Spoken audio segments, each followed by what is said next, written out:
Thanks to First Command for supporting this episode of the MilSpouse Matters podcast. Visit firstcommand.com to learn more about free financial coaching as well as information about military spouse careers. Thanks to Homefront Pumps for supporting this episode of the MilSpouse Matters podcast. Visit homefrontpumps.com to receive your free TRICARE covered breast pump and premium breast milk storage pouches like Kind Twist.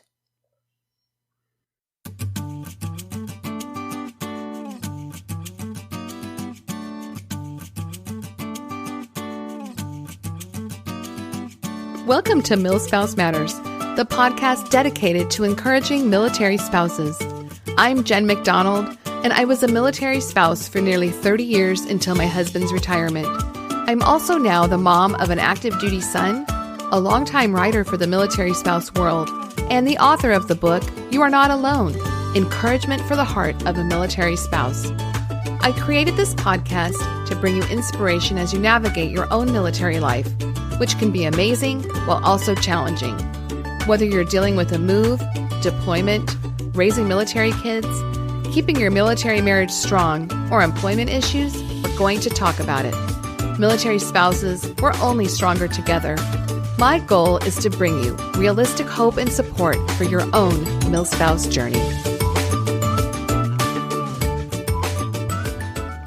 So hello and welcome to episode 42. I'm Jen and I'm really glad to be talking to you today. So last week, I was going to air this episode that I'd recorded in early May, and then of course kind of changed and pivoted directions a little bit with everything that was going on in our country. And I did an episode called Difficult Conversations and How to Be an Ally to Our Black Friends.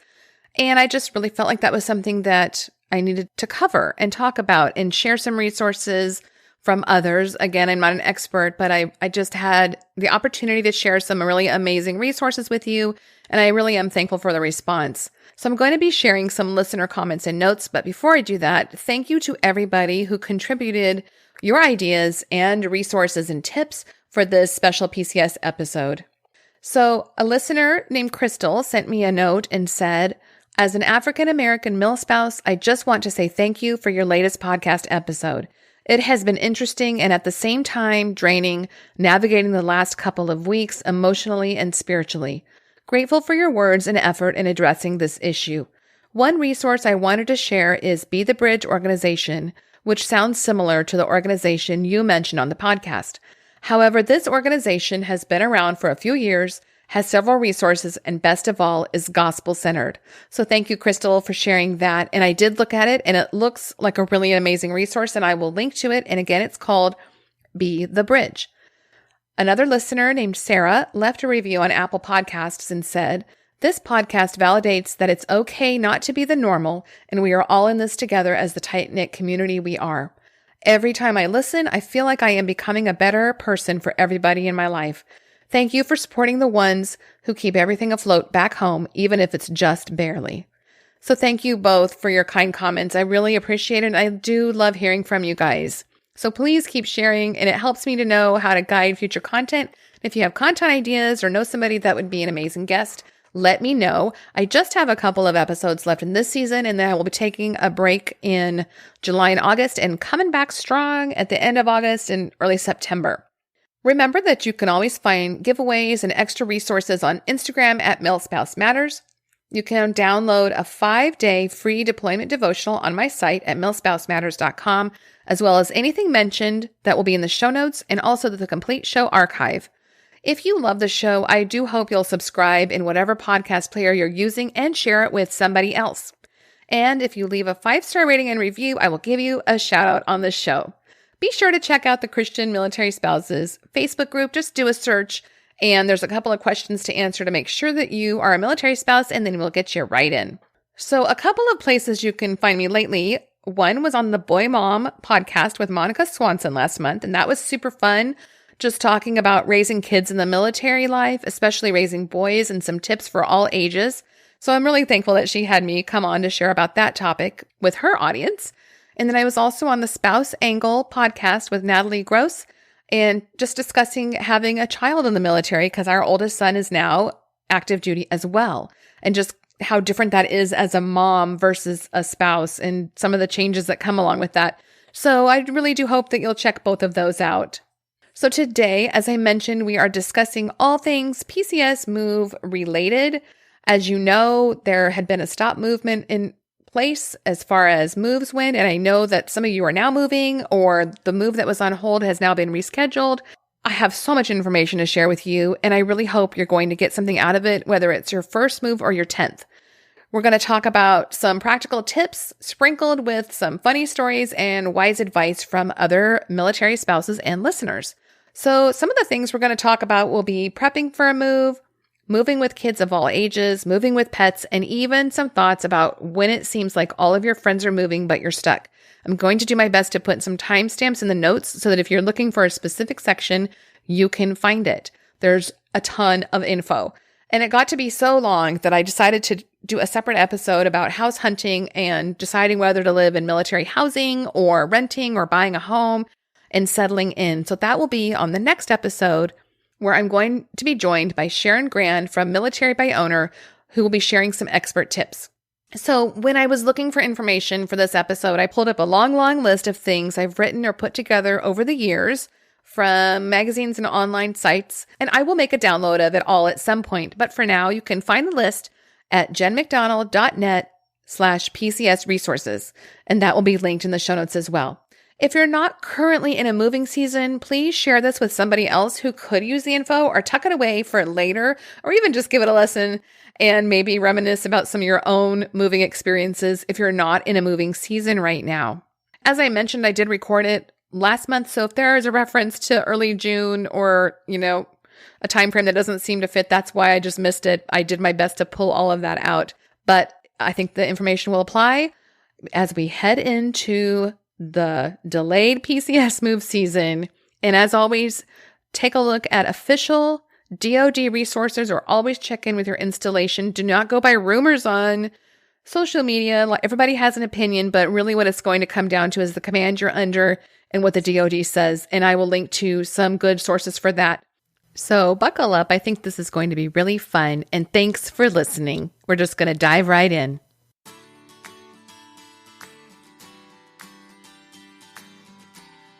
I am going to do my very best not to speak in too much military ease for those of you who might be facing your very first move. So let's take a moment to kind of define some of the terms we're talking about.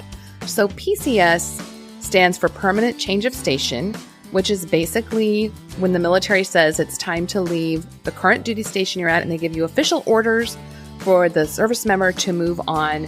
And those can be accompanied or unaccompanied. We're not going to get too much into that. You can go to move.mil for a lot of definitions and explanation of some of these terms. But if you are moving, then you are, as a family, you are probably on accompanied orders. Like I said, we're not going to get too much into that. So this time of year is the typical PCS season, spring and summer. And this year is a little bit different because of the stop movement orders because of COVID-19. It does appear that the moving season will be picking up soon.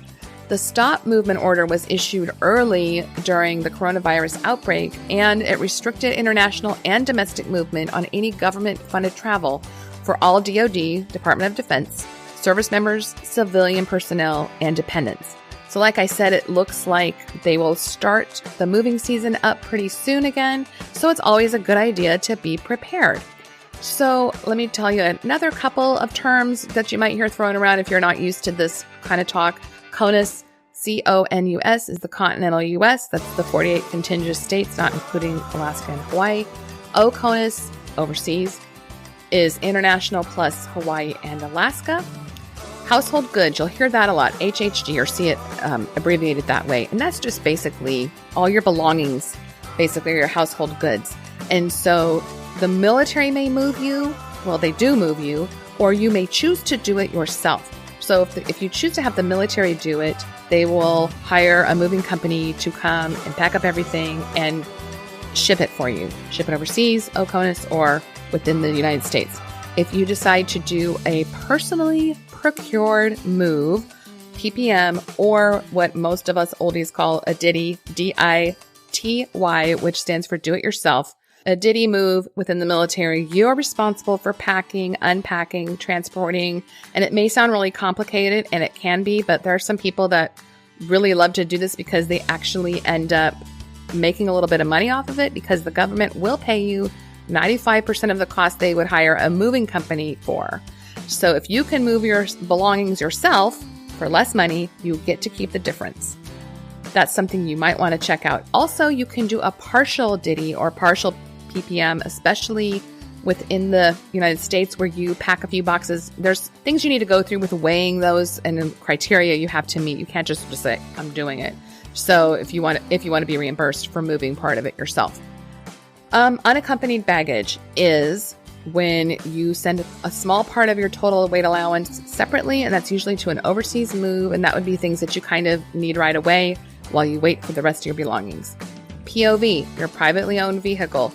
The government will pay to ship one POV overseas.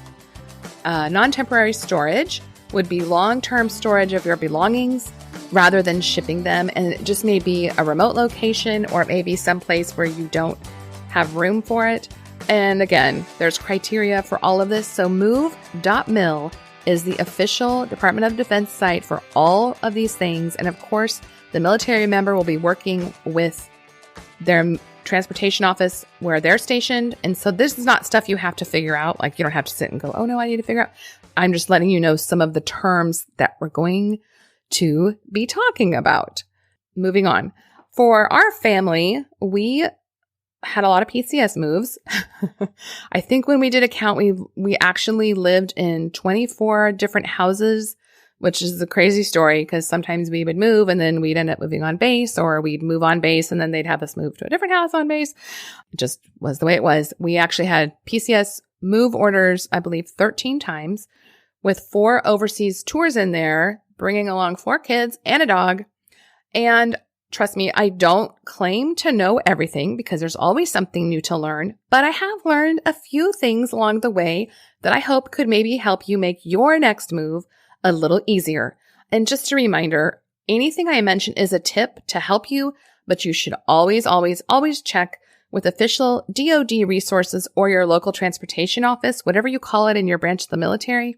We call it TMO in the Air Force, and they're the ones handling your move and are responsible for transporting your belongings. Your service member will be dealing with the local transportation management, like I mentioned, and you can always find official info again at move.mil.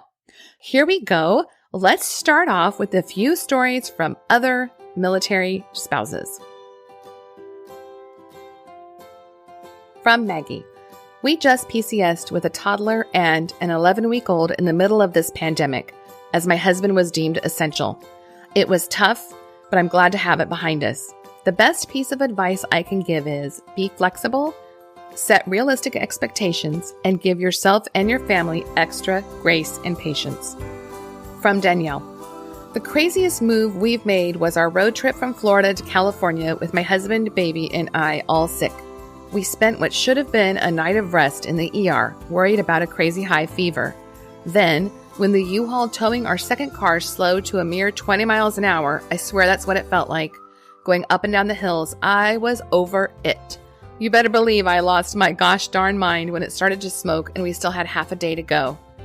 Anyway, my advice is simple. Maybe know your limitations and let the military pay for movers. Kids change the process a bit. I act like we're done with ditty moves, but there's a solid chance that enough time will pass and we'll try it again. From Claire. We found one of our movers sleeping on the moving truck and later found him watching the Lego movie with our kids in the den. He didn't lift a finger. So Claire sent me a photo of him asleep in the moving van, which I think I'm going to have to share with you because it's one of those too crazy, not to be true kind of stories. If it's your first PCS move, manage expectations. You will be exhausted.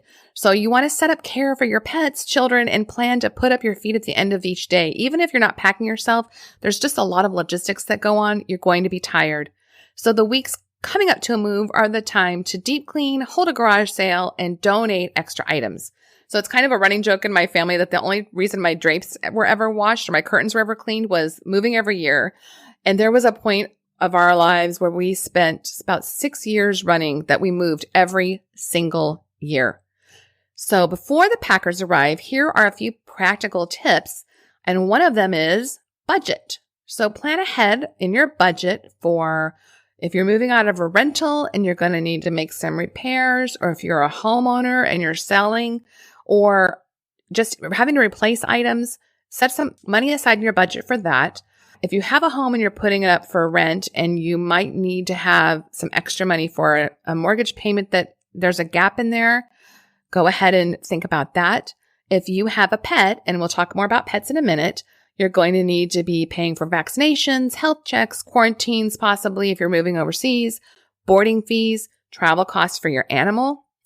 Moving your vehicle. If you're moving overseas and you have more than one car, you may end up paying to ship another vehicle or a motorcycle or something else. Think about that you're going to have to restock your home. So you'll be doing like a huge grocery shop, or you're going to have things that you need to fill spaces in. So I wrote an article about this for Military by Owner, and it's called Don't Forget These 5 Expenses in Your PCS Budget. And you can find out more about all of those categories. So some more tips before the move. Create a PCS binder. Now, we do so much electronic, we may not think that this is important, but it is. You're going to want to put the copies of orders, your moving papers, financial documents, school records, any employment certifications you have, all in one spot. And also you want to hand carry things like your birth and marriage certificates, custody papers, and your passports. Set aside your passports. And I am embarrassed to say it, but I'm going to just tell you this story because we had been moving for 20 years and we were leaving Germany. We had our passports set aside and somehow they got packed and they ended up in a box. And my husband ended up having to go to the warehouse. Thankfully, they had not left the country yet and had to go through all these boxes to find our passports. I mean, it was one of those panic moments of, oh, crud, we're all packed out. And if it's on a boat, on a slow boat to the US, we are stuck, or we were going to have to figure out something. So it happens. So set aside all your important papers in one spot that you can just grab and probably put in a backpack or in a bag while you move. You can start grouping items how you'd like them packed. So taking down artwork, wall hangings, putting together like throw rugs and towels and things like that after you've cleaned them. Also, you'll want to contact your local utility companies where you're going to find out their rates and deposits so you're not caught off guard when you arrive, and check in with the ones where you're leaving to see how much you're going to owe and what the dates are where you need to cut off cable and things like that. So here is a pro milspouse tip, and a lot of people don't know this. Did you know that you may be entitled to pro gear as a spouse? So professional gear is professional books, papers, and equipment, PBP&E. For the service member, they have a set amount, but as a spouse, you may be allowed up to 500 pounds of professional gear of your own, and that won't count against your weight allowance. Your weight allowance will be based on your service member's rank and family, and you are allowed a certain number of pounds for your household goods, and anything over that you will pay for. So if you have pro gear, that doesn't count against your weight allowance, and those items, according to move.mil, again, always verify because things change. So these are defined as something you would need necessary for employment or community support activities at the next duty station or a later destination. So you have to do this ahead of time. You can't just be on the day of moving, oh, that's my pro gear. That's not going to work. Of course, you have to do paperwork. It's the military, right? So if you think you might be eligible to move some pro gear, that would be something to definitely find out about. So another thing you can do before the move is start to build excitement by looking at websites and social media for the new assignment, whether it's schools for your kids or groups for you. So there is a pre-PCS school checklist I'm going to link to, and you can look at sites like Great Schools and School Digger to get ratings and reviews for schools. If you're homeschooling or using a private school, make sure and research your state laws before you arrive so that you know what to expect. For overseas moves, you will be assigned an overseas sponsor, is somebody that's living there that will help you with some of the logistics of the move. They can even send you like floor plans of housing. They may be the ones that come get you from the airport and kind of show you around. But kids can have their own sponsor too. There is a military youth sponsorship program. So I will link to a resource where you can find out more about that. And then there's also a site called Military Kids Connect, where kids can connect with other military kids before they arrive. And we'll talk more about helping kids cope in just a minute. Another thing you might want to do is take photos and videos of your items, especially high value items. You might need to get an appraisal if you have something especially high value. That's important to do and just have.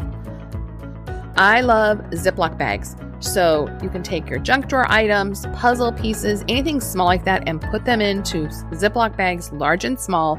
And that also works for, like, if it's the day before a move, silverware and utensils, you can just bag them up, like all your knives together, all your forks together. And that way they are clean and unhandled until you open them on the other end. Cover open baskets of toys or those little pieces of, blocks and Legos and things. Take some moving wrap and just cover them up so they're not going all over the place inside a box. And you're trying to prep as much as possible before the movers arrive, or if you're doing it yourself. And another reminder I want to tell you before the move is take care of yourself. So while it's important that you stay flexible, familiar routines can be really important. So make sure you're getting enough sleep. Try to keep your exercise routines going.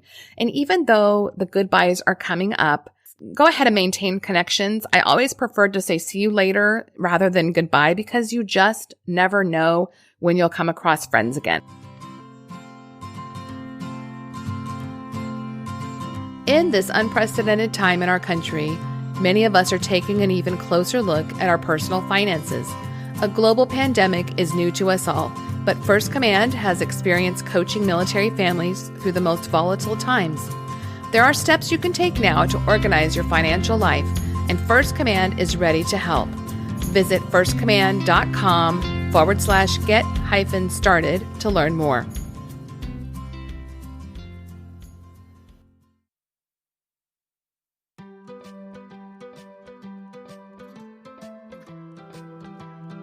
So you're expecting? Congrats!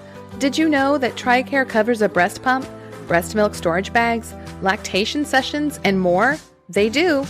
And Homefront Pumps can help walk you through it all. With the best pumps, the best bags, and no upgrade fees, Homefront Pumps has you covered. Visit homefrontpumps.com at any time during your pregnancy to place your order for what you need, and they'll work with you and your doctor to get it all delivered to your door. Looking for kind twist? They have that too. Homefrontpumps.com. Best pumps, best bags, and no upgrade fees. Here we go to moving day. So on moving day, keep your sense of humor. The best laid plans will come unglued, so it's just better to expect it and then laugh. Military spouse Betty says, Murphy's Law may very well come into effect. If something can go wrong, it will. Just remember, it will all pass in time, and you will soon be laughing about the stress of a move. Another big tip, and you'll see this all kinds of places, but don't forget, like I said about our dumb passports, make a don't pack room or space. So either clear out a space. If you have a room or a closet, I recommend that because then it's just easier to keep it from being accidentally packed. So like a little linen closet or a laundry room, clear it out. Put your luggage in there, papers, jewelry, medication, purses, any electronics that you don't want packed. Mark it really clearly with don't pack and shut the door. In fact, I know some families will just tape it off so that there's no confusion about whether that room should be packed.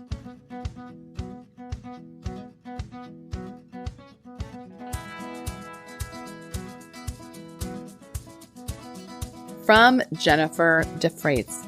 She says, make sure to separate the things you need to keep out. I would pack suitcases and a couple of boxes of necessities and keep them in the car because they will pack everything so fast that you'll end up with nothing.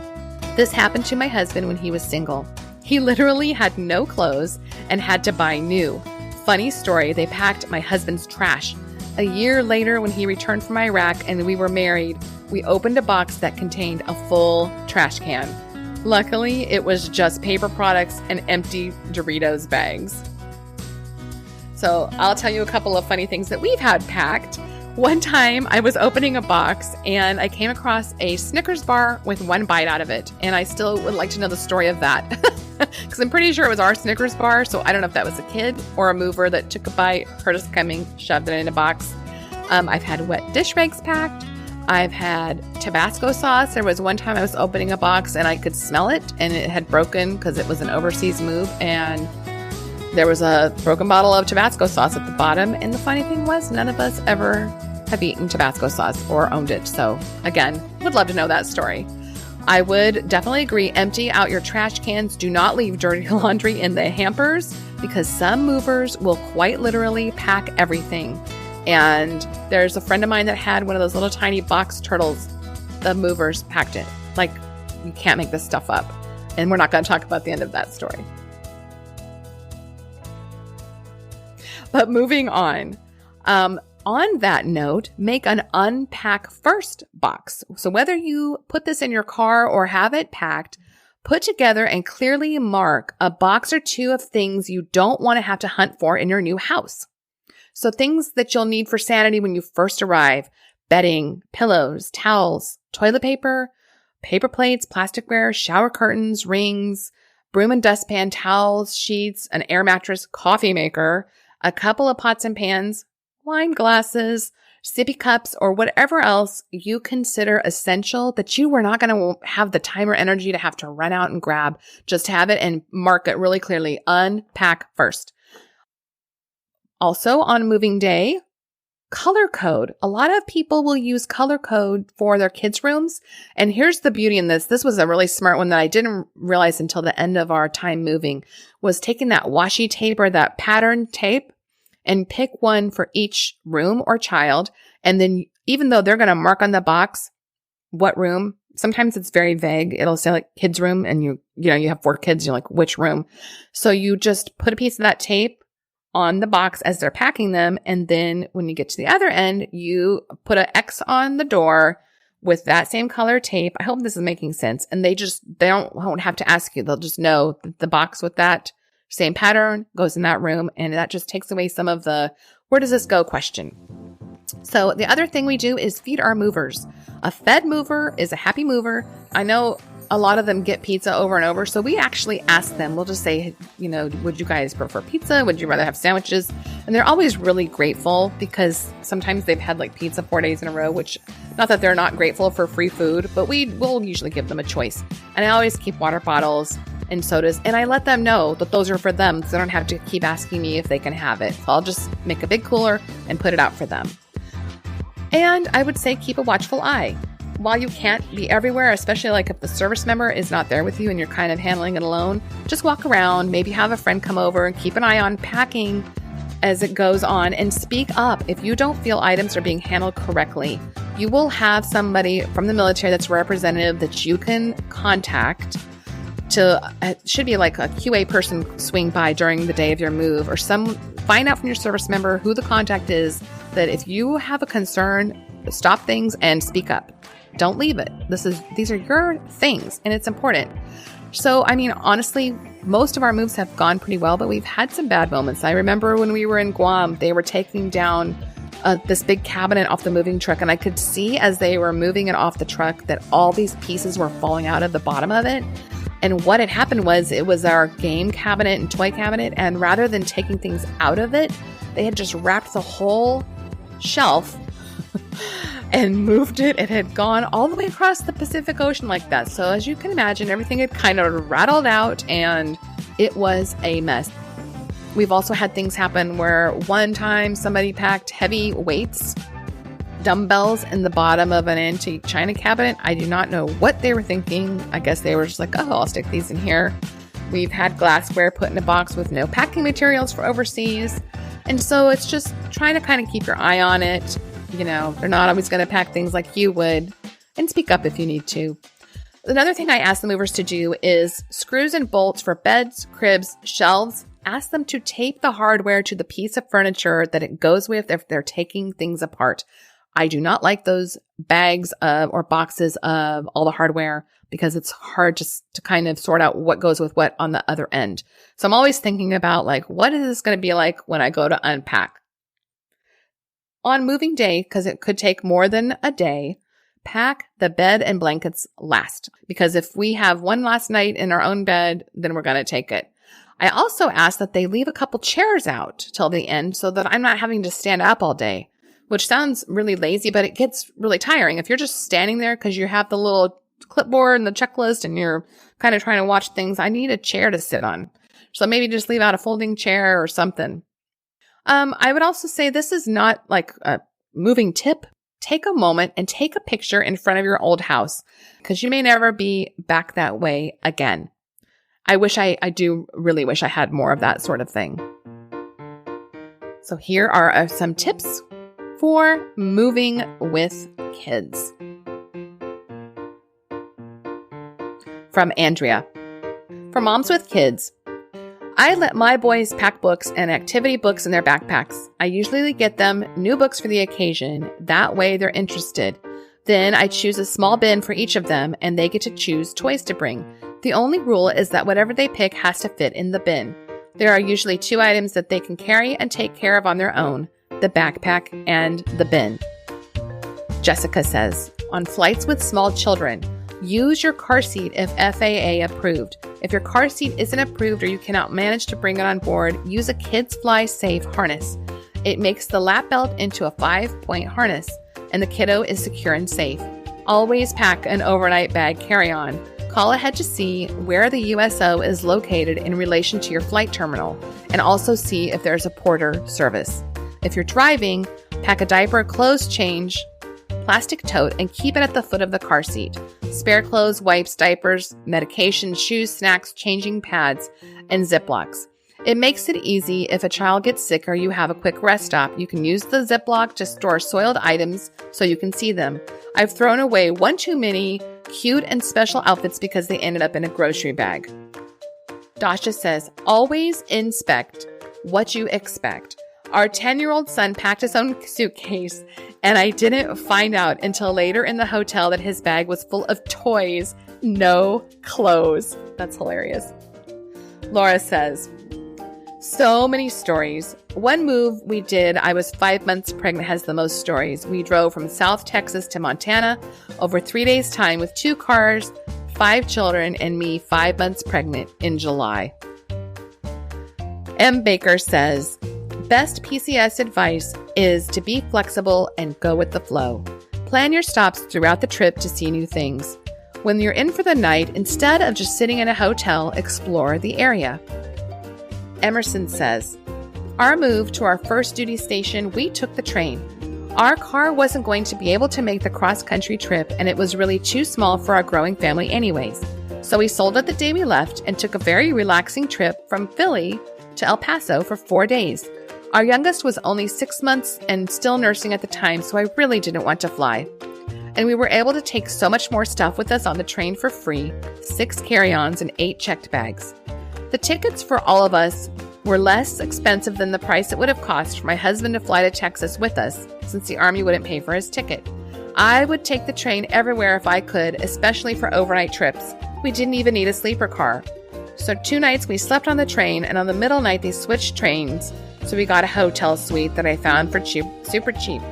The baby didn't really sleep much on the train, but they had a lounge car where I could hang out with him and watch the scenery pass in the dark. The seats were roomy enough, though, that my husband and 7-year-old daughter were both able to sleep comfortably.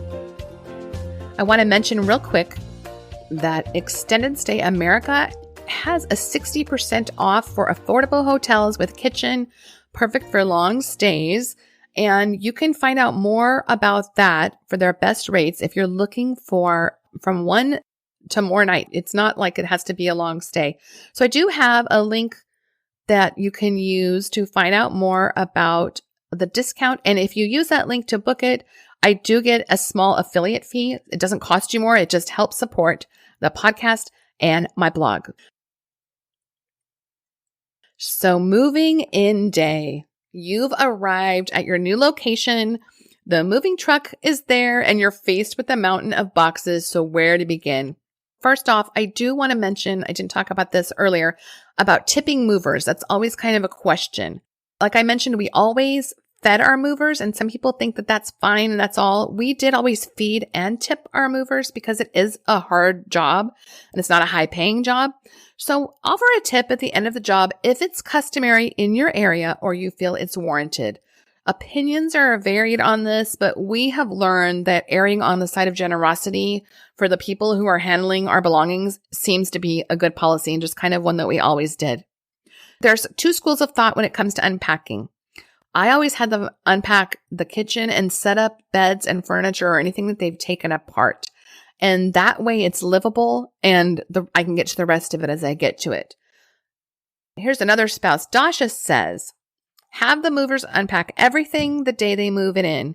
It's a crazy mess for a day or two, but it also forces you to completely move in instantly. Otherwise, boxes can linger for weeks or months, making it feel like you're still moving in that entire time.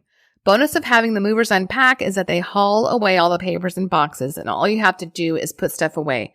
So I have done that once. Felt like I was drowning. So I usually, like I said, had them unpack part of it and got to the rest, called them to come pick up boxes.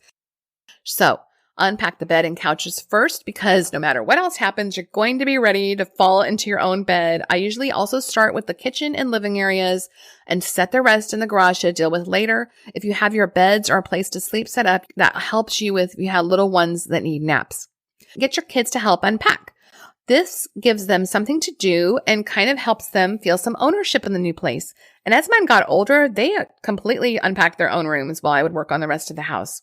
One spouse recommends create a keepsake with moving stickers. As you take those stickers off all your belongings, have a clear ornament ready or just set them aside to put on a clear ornament later. And every PCS, they did that because there are different colors and each PCS will provide a unique holiday decoration. Now, if you're just arriving in whether or not you're a seasoned spouse or not, attend newcomers briefings. If you're brand new to the military, that'll be great for you to kind of get a feel for what is available. If you're more seasoned, it can give you some ideas for plugging into your new community and just help you make connections. From Michelle, I don't have any tips. This is only my second PCS move, my husband's millionth. Our first together was utter chaos, getting married, shuffling kids around, household goods getting packed up a month early, moving across the country to possibly the most remote army post in the country. And this one is no different. A pandemic, orders continuously being changed, a high school graduation, big quotes because we all know how that is right now, 2 adult children moving out, buying a house in another state before the pandemic hit the fan, and getting ready to move with just an 8-year-old and our dogs all by myself. Yeah, I think I would say you've already packed a lot into just 2 moves, Michelle. So moving on to an overseas move. There is a lot to consider, and this is definitely a topic all on its own. And I did do an episode with Tara House. I believe it's episode 2, but I will link to it, where we talked about moving overseas. So you're going to be transporting a vehicle, dealing with different rules about pets, flying, dealing with the time change and jet lag, culture shock. Lots to think about. We did briefly talk about unaccompanied baggage. So that's just going to be an option for shipments where a small part of your weight allowance of your household goods is expedited to your new location, typically gets there pretty quickly and just kind of sees you through until the rest of your things arrive. And if you're moving overseas, you'll usually have a loaner closet or loaner furniture until your goods arrive. So check with the base you're going to see what they offer. They can have beds, couches, the whole set of like dishes and things for your kitchen. So there's a few ways to prepare for an overseas move. I'm going to link to a couple of articles I've written about moving overseas. One is tips to prepare for your overseas move. Kind of some of the things we've already talked about with move.mil, your transportation office. If you are shipping a POV or vehicle, visit PCS My POV to get the official word on what you need to do and prepare to ship your vehicle. We talked about connecting with your overseas sponsor. And also that military kids could have their own sponsor too. And there is another post called Ease the PCS Transition with the Youth Sponsorship Program. Don't forget about your travel documents. Do you need a visa? Make sure and bring your passport like we mentioned. You need to start early with pet travel plans, vaccinations, and quarantine requirements because some places will have you that you'll need to quarantine your pet for some weeks after you get there. A lot of overseas locations will have a smaller place for you to live, so you may need to downsize. So this is the time to think about that. Decide if you want to sell things or leave things behind or even look at long-term storage. So think ahead too. This is a pro tip I have heard from another spouse about items that could be hard to come by in a new location. So ask your sponsor and plan ahead. So like if you have medications that you need that are going to be harder for you to get, eyeglasses, or even favorite staples that you want to make sure you have and that you could possibly hand carry or ship in your household goods. We were homeschooling. So one thing I did was, kids didn't love this, especially if we were moving and it was like a new school year coming up. I would go ahead and order the school books for the coming year and ship them to the PSC, Postal Service Center, because you'll have an address to forward things to, and it would all be waiting there for us. And so if we had weeks and weeks in lodging, we could go ahead and do school. If you have irreplaceable items like your wedding dress, antiques, old photos, you may try to find somebody to leave them with or put them into storage rather than shipping them back and forth overseas. This is from Amity. When moving to England, do not let the packers mark your kids' stuffed animals as such. Customs will hold your shipment to clarify that they are not taxidermied animals. That's interesting. I had never heard that one. Also use the kitchen utensils label, as knives of certain lengths and features are illegal. Our craziest move was overseas back to the States. We packed out early but lived in an empty house for 6 weeks, lived in TLF for 2 weeks before the flight home and 1 week after, then left hubby to get to work while I took the kids to see the grandparents since our house wasn't ready. Doesn't sound too crazy, right? Except I had a baby 2 weeks after we packed out. I would never recommend packing out heavily pregnant, living in an empty house, or living in TLF with a newborn. I would also not recommend missing a flight when you're the solo parent with 8 kids. They put you on separate flights and scatter your little ones all over the plane. Oh my goodness, that sounds like a nightmare. So we just get through it, don't we, somehow? I actually wrote an article, and I'll link to this too, about why the 13th move is no easier than the first. And I think part of it is because sometimes we're just weary and we know it's coming. For our kids, especially if they've been through it several times, moving with military kids, it can be easy to forget how hard a PCS move can be on them. And it seems like with our 4 kids, they each took turns kind of having a difficult time. So patience and grace will go a long way during this time of transition. Help your kids feel ownership by involving them. Let them pack a special bag, help sort out their rooms, and make time to say goodbye. And as they get older and you leave them behind, it's another type of challenge. I've written about leaving older kids and dealing with leaving them at college while we moved, or having them grow up and move out, and then we're moving somewhere and they, that's not their home and they've never been there. That's a different type of challenge. I also wrote another article about parenting. We're moving, but it's my senior year. A lot of you may find yourself in the position of having to figure out a plan for your high schooler.